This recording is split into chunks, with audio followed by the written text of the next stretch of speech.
Je me suis un peu fait avoir dans cette histoire, parce qu'avec les éléments qu'on avait, je pensais que le prince Loki allait être un clown, et encore une fois, Oda réussit à nous prendre à contre-pied, là où généralement j'attends un personnage comme quelqu'un de très badass, un antagoniste. Oda arrive à nous le présenter avec un physique vraiment particulier, je pense notamment aux amiraux. Là, on a complètement l'inverse. Je m'attendais à un physique très disgracieux pour le personnage de Loki, et en fait, il en est rien. Apparemment, il va ressembler physiquement à des personnages très sérieux, comme Crocodile ou Kaido. Pas Doflamingo, mais presque un petit peu comme Katakuri, par exemple.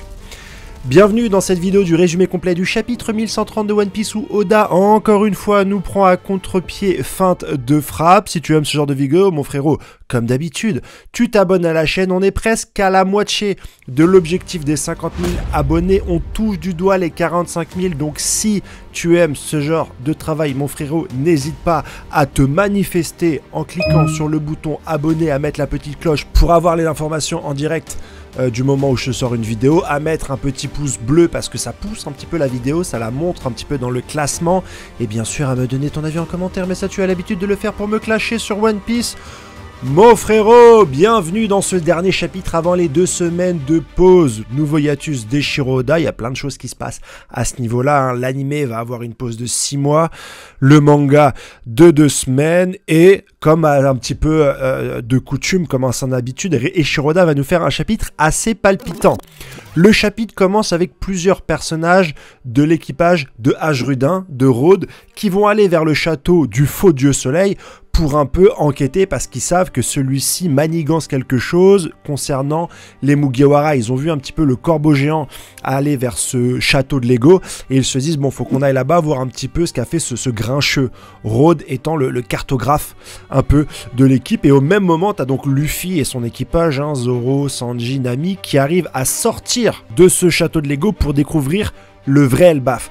Le vrai Elbaf est sur un arbre qui est plus que géant, il fait plus de 10 à 12 fois la taille des montagnes et il repose sur plusieurs niveaux qui sont constitués par des branches et de la végétation, et tout semble démesurément grand. Par rapport à eux, c'est démesurément grand, même par rapport à des géants.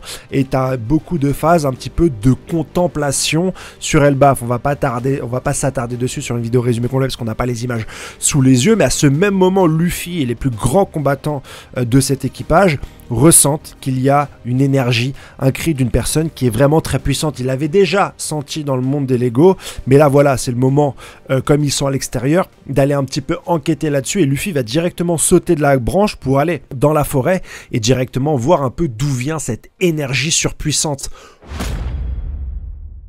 Alors moi, j'aime pas spécialement les primes, mais je sais que tu es fan de primes dans One Piece, alors on va parler de primes dans One Piece, mon gars.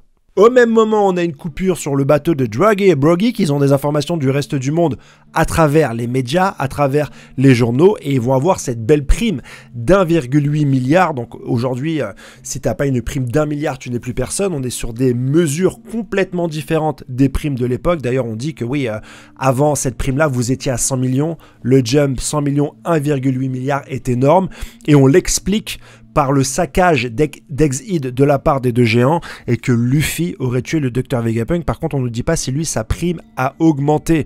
Tu as plusieurs échanges à ce niveau-là, mais tu as quelque chose de vraiment particulier que va dire Nico Robin. Elle va dire, tiens, il y a une trace étrange sur le bras de Luffy, et j'en parlerai beaucoup dans ma review de demain. Je vais faire une review pour le chapitre 1130. Ça pourrait être le début de quelque chose d'hyper intéressant, de voir un réel contre-coup au Gear 5, et que cette marque signifie un début de maladie, de fatigue ou quelque chose d'irréversible qui commencera à ronger le corps de Luffy tant celui-ci abuse du Gear 5. Ça serait vraiment intéressant, mais on en parlera plus en détail dans la review. Aujourd'hui, c'est uniquement le résumé complet. Franky en fait, ils ont fait une grosse enquête pour retrouver les Mugiwara, mais ils ont décidé que voilà, ils n'ont pas réussi à les retrouver. C'est les combattants les plus puissants de l'équipage. On les retrouvera finalement sur Elbaf. Continuons un petit peu notre route. Le chemin reprend la route d'Elbaf, où on va parler de Loki. Il y a des gens qui vont parler de Loki et de l'histoire de celui-ci, notamment qu'il a défié et tué son père étant enfant il y a un certain nombre d'années, pour récupérer un fruit du démon particulier. On ne connaît pas ce fruit du démon, on sait qu'il est légendaire et que c'est pour ça que Loki a tué son père, et que tous les géants ont dû se réunir pour un petit peu le mettre hors d'état de nuire. C'est pour ça qu'ont été rappelés, je crois, Draghi, Broggy ou l'équipage de H. Rudin. Je ne sais plus, j'ai pas les informations sous les yeux. Mais en tout cas, dans cette cohorte de géants qui sont déjà les plus puissants du monde, ils se sont tous ralliés unanimement pour bloquer Loki, qui est donc attaché à un mur. Et on a ce cher Luffy qui va directement vers lui en disant « T'es qui mon gars? T'as une puissance extraordinaire, on te sent depuis qu'on est arrivé sur cette île. Qui es-tu, puissant personnage ?» Et lui va répondre « Je suis Loki, le roi de ce peuple qui est le plus puissant en termes de force militaire, et je suis le dieu soleil. » On va revenir sur le fait que cet équipage, qui est un petit peu en dehors de la marine, qui est un peu en dehors des autres îles, qui jusqu'ici ne s'était pas présenté sur la scène mondiale du manga, reste quand même sous-entendu comme un peuple qui est particulièrement puissant, voire le plus puissant. Comment est-ce que l'histoire va tourner autour de cela? Oda a la dernière chance d'écrire un petit peu une histoire dans un univers particulier, puisqu'après ça on devrait avoir la bataille finale avec que les personnages que l'on connaît.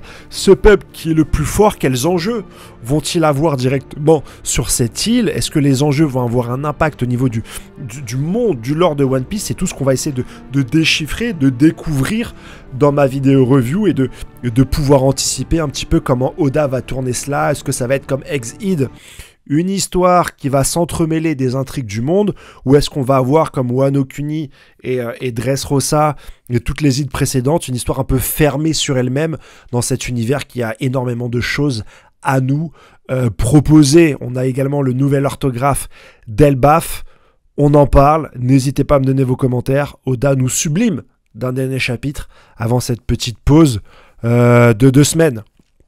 Je vous souhaite une excellente journée. N'hésitez pas à vous abonner pour soutenir la chaîne. C'est hyper important. Et des gros bisous les amis. J'espère que j'ai rien oublié. Allez, ciao, bye bye.